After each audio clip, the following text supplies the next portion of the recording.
Lori Vallow, just when you think the story is over and we're waiting on a trial, not so much. Have you heard the interview that Colby, her son, did with her from jail? Holy crap, guys. Holy crap. That sums it up. Let's just put it that way. Let's watch some clips of it and we'll talk on the other side. This is an actual jail phone call from Lori that was just done. I think it was on October 5th, or at least that's when Colby posted it, and it's wild. So it is a recording of a recording. The jailhouse connection was not that great, and it cuts out. It's a little bit fuzzy, and it's a recording of that. So apologies in advance for some of that sound, and let's hope my mic is functioning because sometimes it gets obnoxious too. But here I'm skipping ahead. This is starting about 9.5 minutes into when he's talking to her. Kudos to Colby. He really went all out as far as trying to find answers from his mother to get her side of the story. The original jail phone call that we had of him talking to Lori before her trial years ago, he's very upset, emotional, understandably so. In this one, he maintains his cool, and it's remarkable. He wanted to hear her story, her version of events. I saw someone online who was criticizing him for doing the phone call, which blew my mind. If anyone has the right to ask these questions and put them publicly, it would be Colby, her last living child. Colby did a fantastic job. He did. He kept his cool. He did challenge her on some things after she got the story out, but dang, let's watch some of it and we'll react. I'll give you my thoughts as we go along. We could talk about my dad, but I'm assuming that that's because of your case is a little... And when he says my dad, he means Charles. Even though Charles was his stepfather, they had been married for 14 years, he and Lori. So Charles largely raised Colby. So when he says his dad, he's referring to Charles here. Not for right now. We can always follow up on that at some point because I do have a lot of questions about it all. But I'm going to try to just keep it strictly to my brother and my sister. So I just want to give you the floor real quick, and I think we'll just kind of go from there. Well, it's obviously different than what everyone else thinks, and I don't know that if you knew the truth of what really actually happened, if you would want it to be in a public forum, Colby. Okay. I mean, I talk to you personally. I know that you are the only person on this planet, to me, who loved Kylie and JJ as much as I do. The only person. So in all of my 4 years or 5 years of going through this, because, it's been 5 years now, yeah, I have asked every one of my attorneys, how can you help me to talk to Colby in a way that I can let him know the truth of what happened, because he's the only person on this planet, not my mom, not my sister, not anybody else. Colby is the only person on this planet who loved JJ and Kylie like I did. I'll say that's probably the first honest statement I've heard from Lori. Colby probably did love Kylie and JJ at least as much as Lori, if not more, because, of course, of what we see later. He was the only person that truly cared. And in my opinion, he is the only person who deserves to know what really happened. So can you help me find a way where I can talk to Colby privately and tell him, because this is a horrible situation and I want to be able to talk to you, but I don't know that after you know what actually happened, if you would want that to be public. Okay. Well, basically, you said no one was murdered. That was your biggest statement. You said not one single person was murdered. That you said there were suicides and deaths, accidental deaths, and you said that there was drug overdoses. Who may not know, he's referring there to Lori's statement at her sentencing. So I'm going to do a video about that, as well as the Visions of Glory book. Some creepy things there. I have not finished Visions of Glory because I read I'm almost halfway through and it pissed me off so much I've had to set it aside. Yeah, that's what he's referring to as her sentencing statement. That no one was murdered. So that's what I'm going to ask you then. If you were willing to say it in your statement, then I'm asking you to say it to me. If you don't want to go into detail, that's your decision. But that's what I'm asking you today.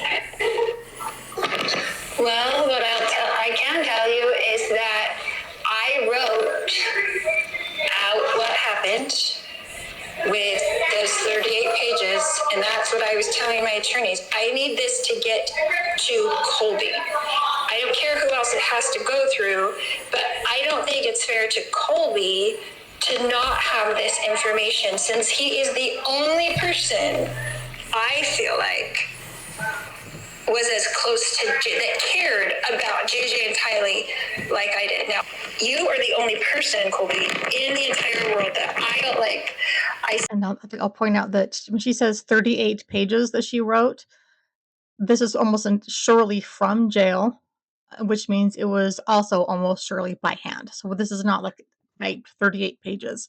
This is probably like the Sarah Boone case when she's writing letters to her lawyers and to the judge, and even putting out an ad to get a new lawyer when she had to go pro se. This is handwritten, almost certainly. said, I want to talk to Colby and tell him because he deserves to know. I don't care what anybody else knows, and I frankly don't care what anybody else thinks. It's not their children. They're my children, and they're your brother and sister, and we were the family, and we were the ones doing everything for them. And when you took care of JJ, when Kylie was in the hospital that time before we had to move to Hawaii, and you sat there with him as a 2-year-old before medication, before we knew he had autism, and he would just... I got to point out something here on Colby. He is holding back emotion in a way that is remarkable.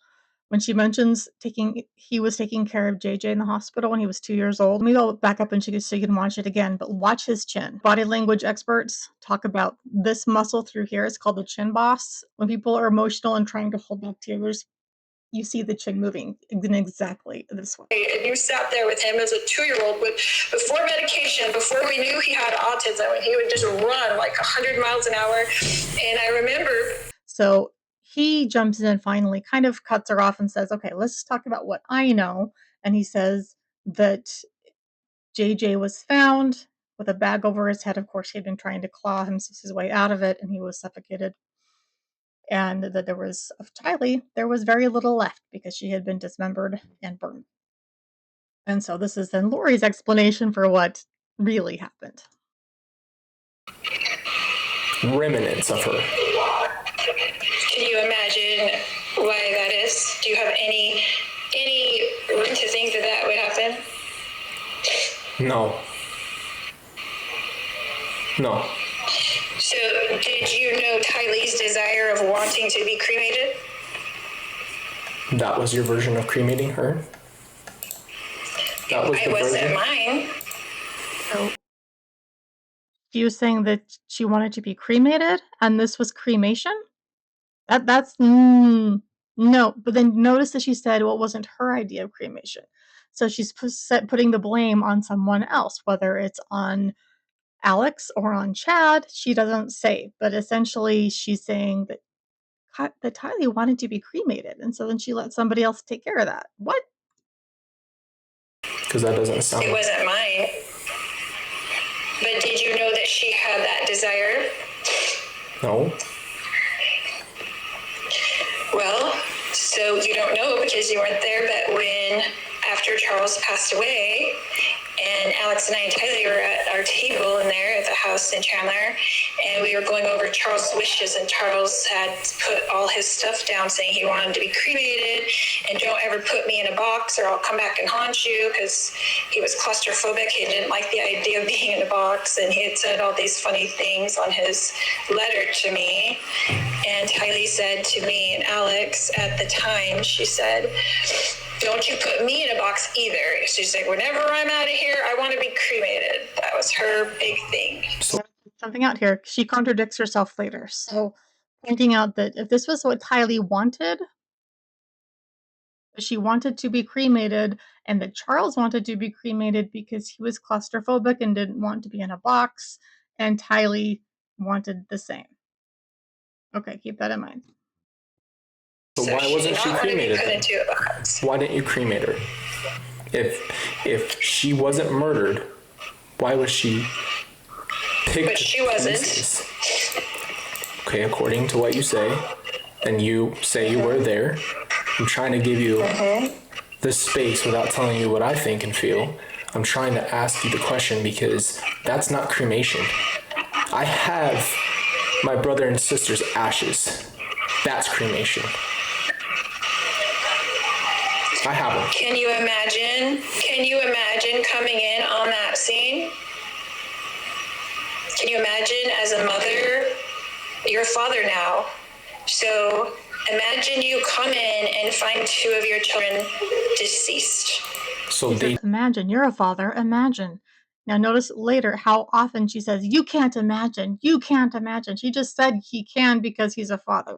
So she'll say whatever she thinks will get her point and manipulate the other person. It's just the same Lori. he just died out of nowhere. I didn't say that. You come home or whatever, and both your kids are dead.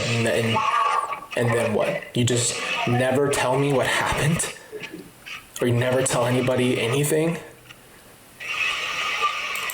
I'm trying to understand you. You can't, because you can't imagine what that is like. You can't even imagine, you know how much I love those kids.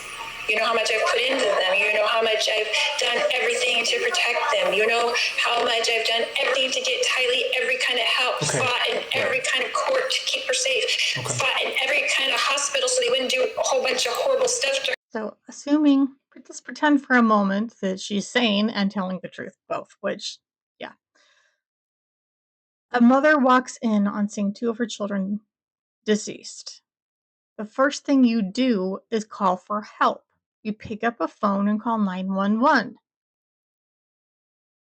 You don't leave and then tell somebody to take care of their bodies however they want to deal with it. And by the way, burn one of them. That her when she was sick all the time. You know what I did for them. I know. So you imagine walking in, finding them, and they had been gone for hours. There is nothing I can do, even though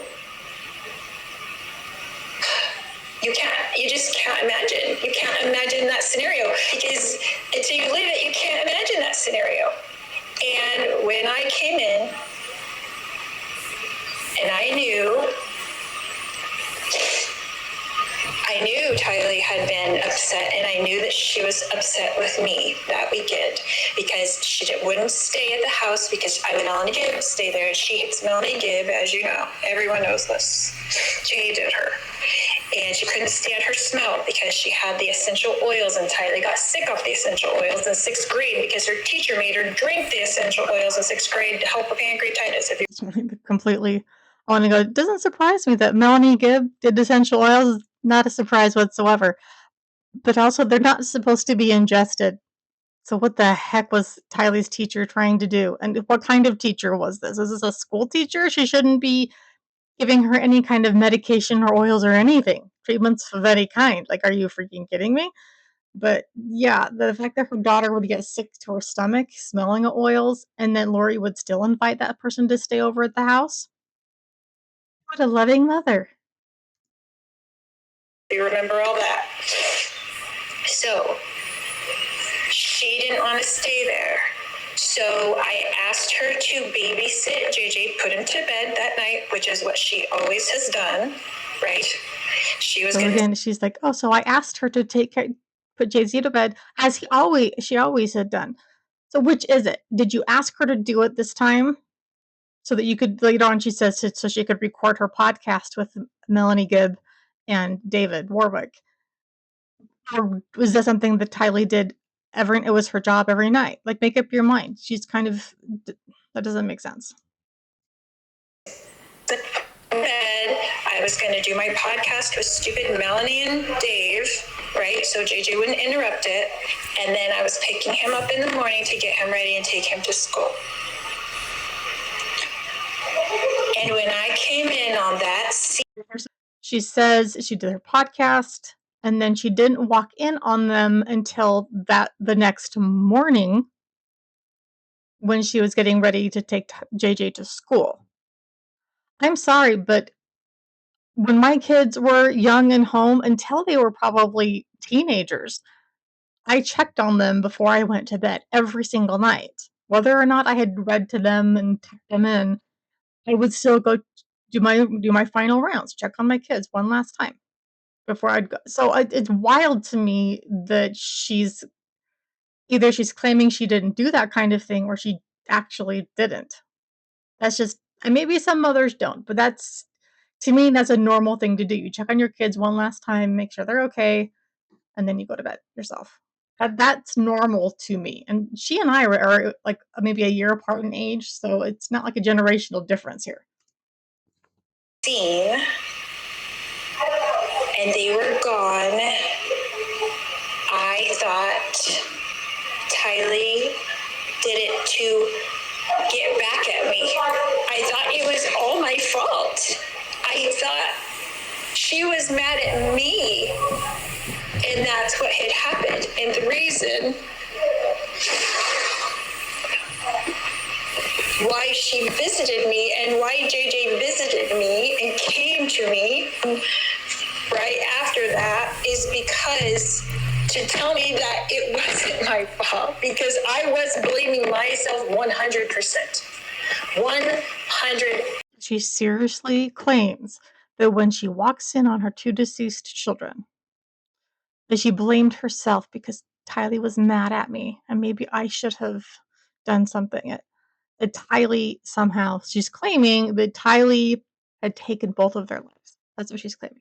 Evidence indicates that Kylie died 2 weeks before JJ did. They did not die on the same night, and they died in very different ways, under very different circumstances.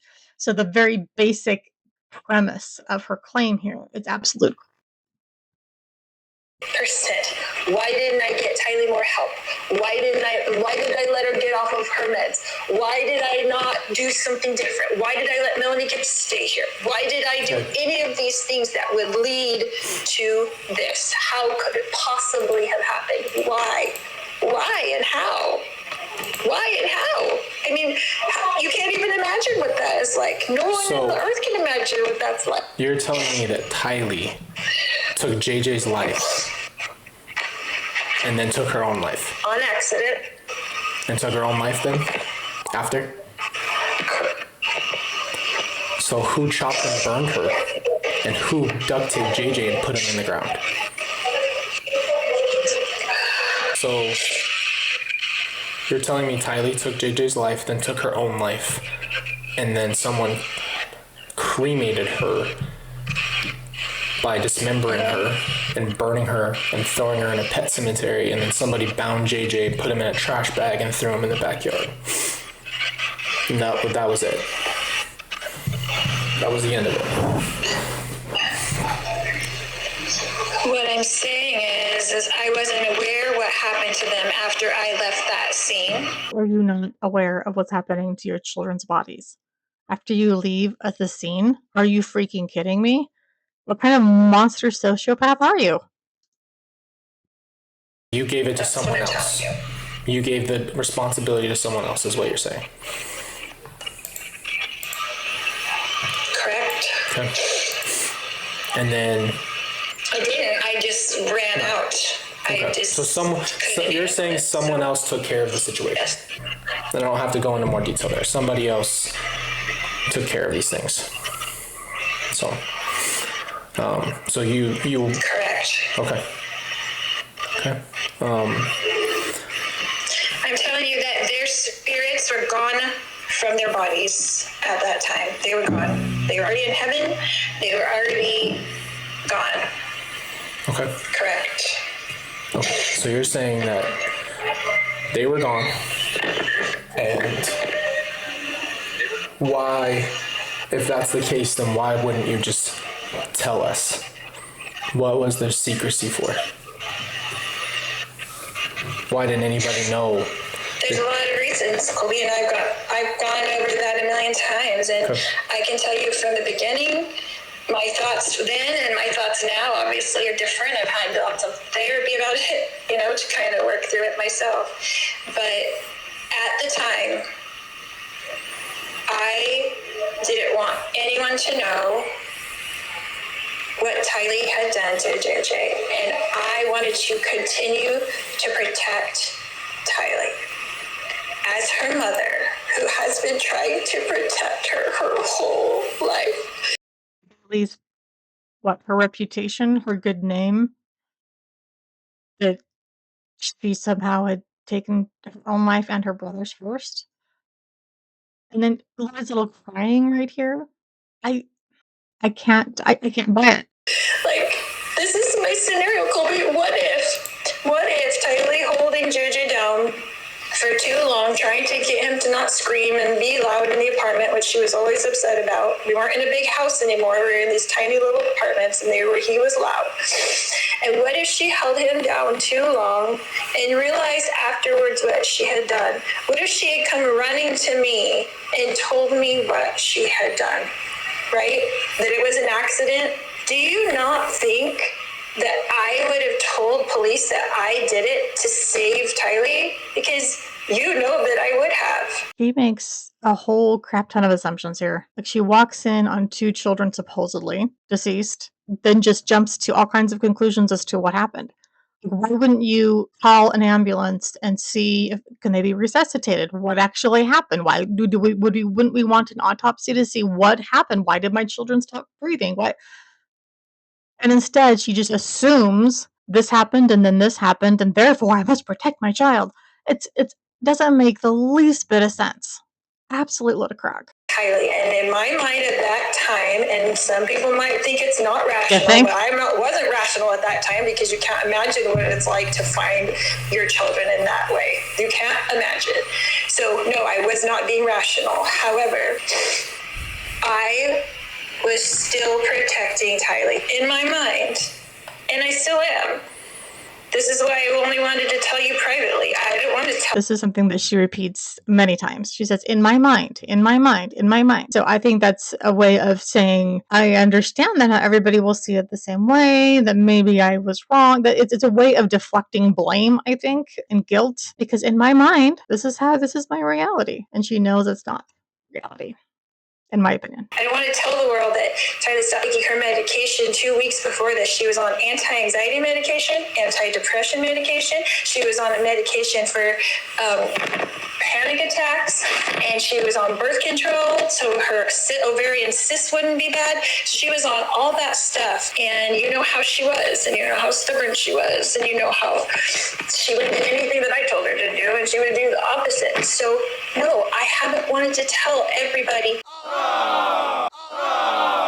So yes, I have been protecting Kylie. I will continue to protect Kylie. I didn't want this to be made public. I didn't testify in court for that purpose. You're telling me that all of this is to protect my sister's name because of what she did. Is that what you're telling me? In my mind, yes. I've talked to the prosecutors. I've looked at a lot of what they've shown me, and Kylie was so brutally mistreated after her death that it wasn't even human. Well, I'll tell you something about what I know about the minute, and because of my own experience of being outside of my body, right? You could care less what happens to your body after you die. You could care less. Okay, hold on. And I know people on Earth are really worried about it. I don't want to hear it. I'm sorry. I get it. What, Tylee and Charles both wanted to be cremated, right? This was Tylee's wish. So which is either you do care or you don't. Either you're honoring your daughter's wishes, or her wishes don't actually matter, so she can be dismembered and her body completely maltreated after her death. Which is it? Which is it, Lori? Were you following her wishes and having her cremated in some bizarre way? Or were you allowing her body to be mistreated because it doesn't even matter and she doesn't care? Contradicting herself left, right, and center is to be expected, but it's the most brutal thing I've ever heard in my life. So I don't want to go over that, really. Me either. JJ. I want to think about that. JJ was They were found. not in there, Colby. They were not in there, is what I'm telling you. But I'm telling So you. no matter what happens to you when you're at a coroner's office and they cut you open and do an autopsy, Okay. yeah, that's really gross. It's No, really that's not gross what when I'm they do talking that about. to anybody. That's not what I'm talking about. But JJ was found fighting his bag that he was put in. So did Tylee, you're telling me Tylee held him down too long or put a bag over his head? Because that was the evidence. The idea that when she walked in, supposedly they had both been deceased for hours, evidence contradicts that. Not only did they die on different days, as Colby points out here, poor little JJ was fighting his way out. So did Kylie supposedly put it on over his head 2 weeks after she died? No. That JJ was being suffocated by somebody. That was the Okay, so that is not the case. So when I found those my little precious babies, there was no bag, there was no tape, Okay, so there's they're just both nothing of dead. that. They were just gone. Just remember that the tape had her hair on it. Anything that was done was after the fact, long after the fact. They were not in there. Okay. If you look across various true crime stories, if a parent has committed heinous crimes on their children, taken their lives, almost always you will find evidence of trying to take care of the body in some way, showing some sort of respect or compassion, even if they've taken the child's life, whether it's guilt or last little bit of love, whatever. And we actually did see a tiny bit of that because JJ was buried. There was a blanket with him. I believe it was on top of him. It was his blanket. That is a comfort item that she would have given. It's very common for children in this situation to be found with a blanket like even over their face. And sometimes that's guilt that the parent doesn't want to see their face because that makes them, it's easier to see a foot than their eyes, for example. Almost feels like she had more love and compassion toward JJ and that she likely was there when he was buried, potentially, not Tylee. I've long believed because of the whole weird family dynamic that Lori came from. Like, we know that her mother is obsessed with weight and appearance. Her mother at dinner would put food into her mouth just to taste it and then spit it out because she had to stay thin. Their whole family and was very, very much into appearances. Lori herself, of course, was in beauty pageants after having children. Appearance meant a lot. Tylee was not rail thin and model thin, whatever. So I often wondered, did Lori not like that? Did she not approve? Did she give Tylee crap about not being the ideal image? I suspect she probably did. This is just totally my speculation, but it sounds like a shmoosive situation where she could have developed an ED, a nourishment disorder, shall we say. Also, because she was in the hospital so much with her pancreatitis and ovarian cysts and whatever, those are very conveniently obscure type of illnesses that could have flare-ups and symptoms that are hard to pinpoint even with, say, ultrasounds and other tests. So it wouldn't surprise me if she was milking those things, that maybe they weren't as bad as she's saying. Maybe she made them worse. Maybe she was using Tylee's illnesses to get attention for herself in a Munchausen's kind of situation. Hey, if Tylee can't look the part, then maybe, if nothing else, then Lori can be, oh, poor mother who does so much for her little daughter. I don't know. I feel like she resented Tylee and milked whatever she could to get her own little narcissistic supply off of Tylee, and maybe actually had some compassion toward JJ. Just my opinion.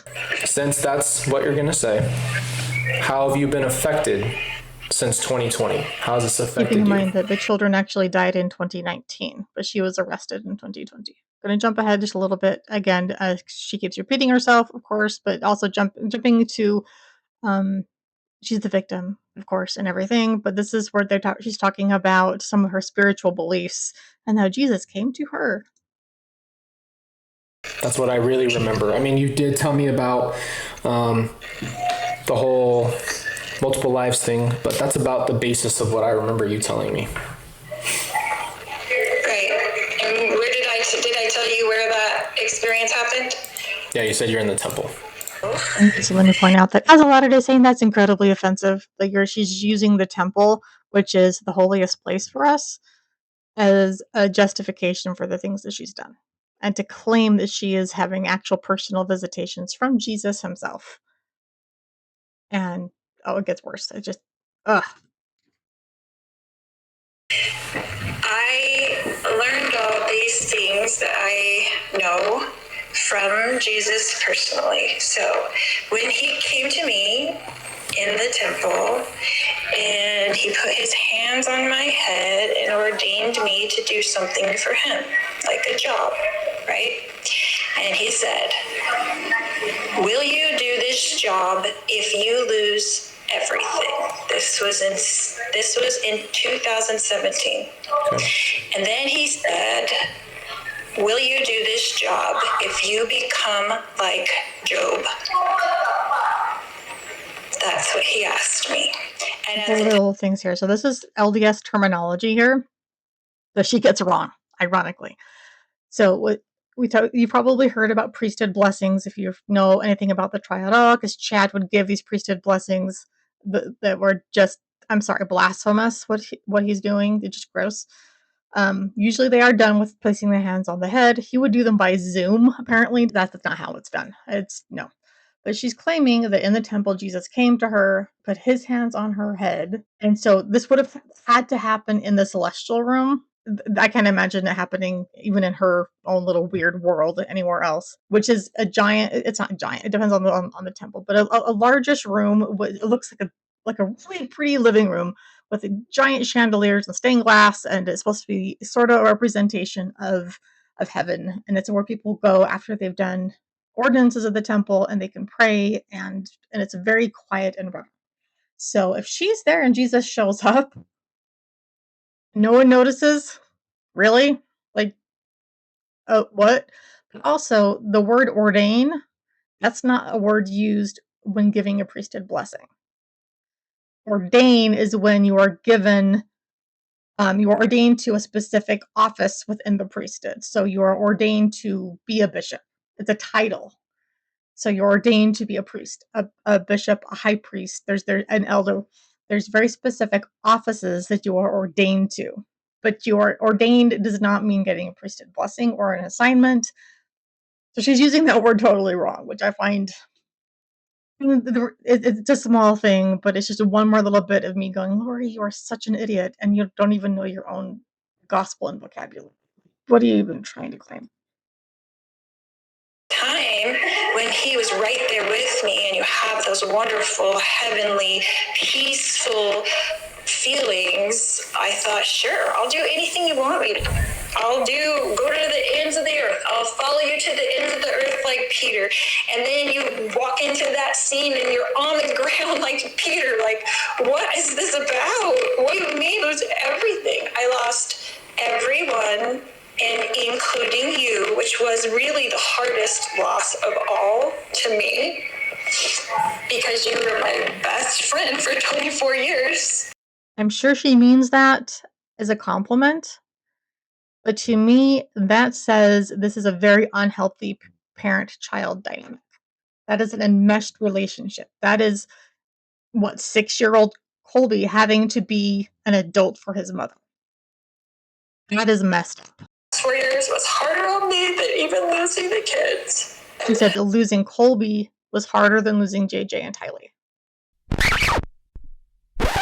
That one kind of blows my mind a bit. Like, I can't put my love for one of my kids above another. To think that she's saying it was harder to lose Colby, who was still living, just to not have that relationship, than it was to have her other 2 children actually die. One be dismembered and burned, and the other one buried and suffocated. What makes me so sad that we're not talking anymore? That's the harder part. Woman, where is your conscience? Where is your heart? He asked me to do a job for him, and I said that I would, and he said it was going to be terrible. Now I'll tell you this. Okay. When you have a visit from Jesus, a personal visit, Right. then because there is opposition in all things, you will have a personal visit. There is a scripture in the Book of Mormon, I'll put it up, where it says there is opposition in all things. That is a scripture that we have. But that doesn't mean that Jesus visits you, so then Satan visits you, which is what she's about to describe. It's kind of, honestly, it's like, it's almost like Newton's third law, if every action there's an equal and opposite reaction on some level, that like, if there's good, there's evil. If there's happiness, there's sadness. So that's what she's referring to, is that, yes, there is opposition in all things. I guess you have to see Jesus to see Satan, I guess. From Lucifer. Well, okay. So weeks after I had this visit with Jesus in the temple, I was in JJ's room at the big house where you got married. Okay. And Lucifer was standing right in front of me. Okay. And he said to me, I know who you are. I know exactly who you are. And I will stop you. Jesus gave me a job. Okay. Lucifer has done every single thing to get me to take my own life, because that is his goal. If I leave here, I cannot do my job for Jesus, right? And notice how she does not ever identify what her job was that Jesus supposedly gave her. But that it almost sounds like just surviving and not taking her own life is how she fulfills that job. Maybe because she's now in prison and will be for life. I guess technically she's in jail in Arizona awaiting another trial, but she's behind bars and always will be. But if taking her life is going with Lucifer's plan, then what does she think of Tylee? If she's claiming that Tylee did the same. Again, her logic it's not logicking. The only thing I have to do for Jesus is stay here. That's his mission. That's his mission. I would think a few years ago she would have said, "Oh, to the 144,000," which, if you've seen one of my other videos, it's not something we ever talk about or really believe in. I mean, it's mentioned in Revelation, but we don't. It's not like something. It literally has not been mentioned by a major church leader in general conference in like 50 years. So like, it's not really a thing. But she and Chad's big mission, no. And watch as she talks about like how she's fulfilling her mission in jail. He needs me here to help people. Right. Now, there's 8 women in my pod right now facing the death penalty. Uh-huh. Okay? 8 women in this little jail. Okay. I help them every day. Okay. I help them doing their workouts. I help them doing all these things. I help them with their cases. Part of Lori's mission on Earth is helping women in jail do exercises. Like what, yoga or aerobics or something? Like, that's her big mission from Jesus? Really? I'm helping other people. I think we're all supposed to do that, right? We should all be helping other people. But so not taking her own life and then helping these 8 women in her pod to work out. Okay, Lori. Whether Jesus needs me to help him and serve him in primary or in prison, he asked me to do this. Clarify, that's another LDS term. Primary, whether it's to serve in primary, that is the children's organization where the children go on Sunday after we have a sacrament meeting, which is what it sounds like, the main worship service. And then for the second hour, the children go to primary, and the adults have their own classes that they go to, and same with the youth. But the children in primary are basically ages 3 up to 12. So they have singing time together, and then they break into their own little age group classes. Now, the media flood that has come against me, right? The media flood that has come against me is from Lucifer. He does not want me to help these women. He does not want me to uplift them and strengthen them and help them hold on until he comes again to rescue us all. Okay. And he's taken everything away from me like he took away from Job. The only thing wasn't allowed to do to Job is what?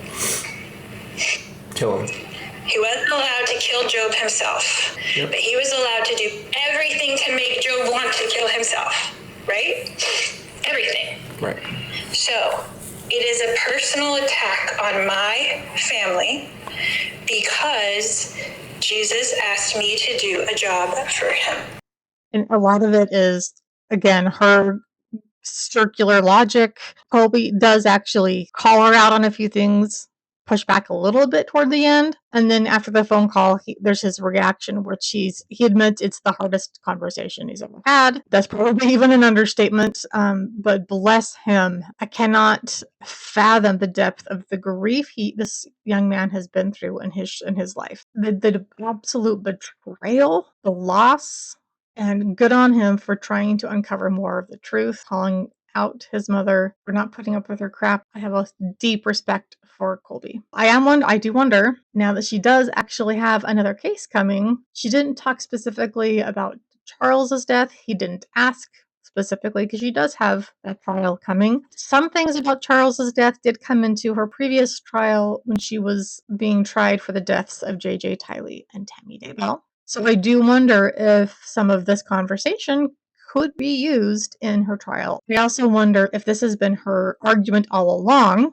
and she seems to imply that it has been, why her defense didn't use any of it. Probably because it could have been torn apart very quickly. It was not a viable defense at all. It contradicts the evidence. If you want to watch the entire thing, I'll link to it in the description. I definitely recommend doing that. And again, kudos to Colby. You are one strong young man, and I wish you the very, very best. I'll go get something sweet. My cat's yelling at me, so I'll have to go get her some food and then get myself some chocolate chips, maybe.